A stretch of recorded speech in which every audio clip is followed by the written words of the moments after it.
بسم اللہ الرحمن الرحیم۔ السلام علیکم ورحمۃ اللہ۔ عمران خان کی بہن اور عمران خان کے وکلاء نے اسلام آباد ہائی کورٹ کے اندر القادر ٹرسٹ کیس کی جو سزا ہے اس کو معطل کرنے کے حوالے سے ایک درخواست دائر کی، جس کو کہ ٹیک اپ نہیں کیا جا رہا تھا، فکس نہیں کیا جا رہا تھا، بینچ کے آگے لگایا نہیں جا رہا تھا۔ کئی مرتبہ ان کی جانب سے کہا گیا، ان کی جانب سے درخواست دی گئی اور کئی مرتبہ یہ کہا گیا کہ آپ اس درخواست کو ٹیک اپ کریں اور عمران خان کی سزا کو معطل کیا جائے۔ آخرکار عمران خان کی جو ملاقاتیں ہوئیں، اس کے بعد عمران خان نے کہا کہ آپ یا تو تحریک کا اعلان کر دیں، تحریک چلائیں، یا پھر آپ گورنمنٹ کے ساتھ، عدالت کے ساتھ معاملات طے کرنے کے لیے عدالت کے اندر جائیں، گورنمنٹ کے ساتھ بات کریں۔ اگر تو یہ پیار سے مان جاتے ہیں ٹھیک ہے، ورنہ پھر ہم نے اپنی تحریک چلانی ہے، ہم نے اپنا احتجاج کرنا ہے، ہم نے اپنا پروٹیسٹ کرنا ہے۔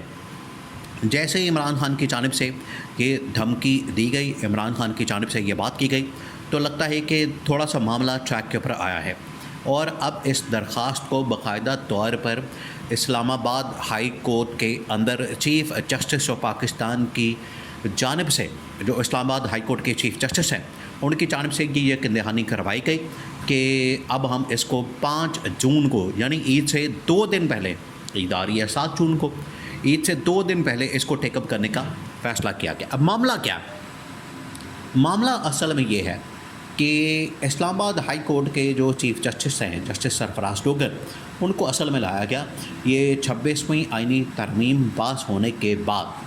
اب 26ویں آئینی ترمیم ہی اصل میں پاکستان کے اندر تمام فساد کی جڑ ہے۔ عمران خان کئی مرتبہ اس بارے میں بات کر چکا ہے، کئی مرتبہ عمران خان نے کہا کہ 26ویں آئینی ترمیم کے بعد جو ہے ججز سرکاری ملازم بن چکے ہیں، عدلیہ جو ہے وہ سرکاری ادارہ بن چکی ہے۔ سرکاری ادارے سے یا سرکاری ملازم سے آپ ایکسپیکٹ کر سکتے ہیں، کوئی سوچ سکتا ہے کہ وہ گورنمنٹ کے خلاف جائے، وہ حکومت کے خلاف جائے، حکومت وقت کے خلاف جائے؟ یعنی آپ نے عدلیہ کا جو پورا نظام ہے اس کو تباہ و برباد کر دیا۔ عدلیہ کا جو پورا نظام ہے آپ نے اس کو مکمل طور پر زمین بوس کر دیا۔ آپ نے اس کو ایک سرکاری ادارہ اور ان کے ججز کو آپ نے سرکاری ملازم بنا دیا۔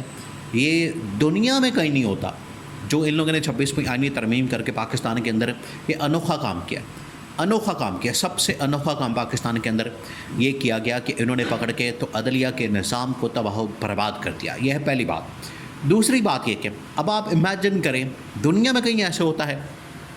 انہوں نے کیا کیا؟ انہوں نے اپنی مرضی کا ایک chief justice Lahore high court سے لیا، ایک جج کو لیا، بڑا جونیئر لیول کا، 15 میں سے 20ویں نمبر کا، اس کو پکڑ کے اسلام آباد ہائی کورٹ کے اندر لائے، اس کو نمبر 1 پوزیشن کے اوپر لے کر آئے اور اس کو چیف جسٹس بنا دیا۔ اب یہی وہ چیف جسٹس ہے جو سب سے زیادہ چیزوں کو مینج کر رہا ہے۔ اس کو لائے کیوں تھے؟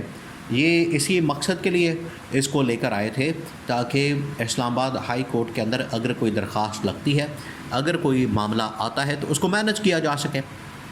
اس سے پہلے یہ سارا معاملہ کون کر رہا تھا؟ اس سے پہلے یہ سارا معاملہ ہینڈل کر رہا تھا جسٹس عامر فاروق، چیف جسٹس عامر فاروق۔ اب اس کی جو واضح طور پر نظر آ چکی ہے کہ وہ کس قدر رجحان رکھتا تھا نون لیگ کی طرف یا اسٹیبلشمنٹ کی طرف، اور اس کی تصویریں، اس کی ویڈیوز، اس کی فوٹیج نواز شریف کے ساتھ ملاقاتوں کی، وہ اب منظر عام پر آ چکے ہیں۔ پوری دنیا کو پتہ لگ چکا ہے کہ وہ کس طریقے سے نون لیگ کا سپورٹر تھا، تو اب پوری دنیا کو اس چیز کا اندازہ ہو چکا ہے۔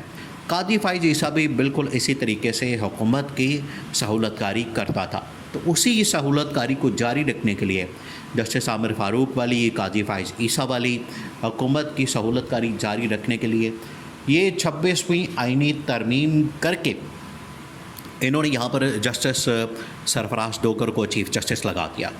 اب 2 مہینے ہو گئے ہیں، 2 مہینے، بلکہ اس سے بھی زیادہ عرصہ ہو گیا،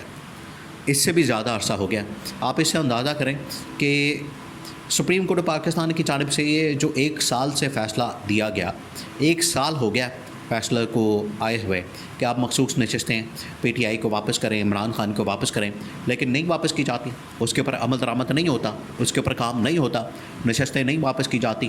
تو آج نون لیگ اور پیپلز پارٹی نے درخواستیں دائر کی تو ان کو ٹھک کر کے ٹیک اپ کر لیا گیا، اور عمران خان کی درخواستیں کئی سال سے پڑی ہوئی ہیں،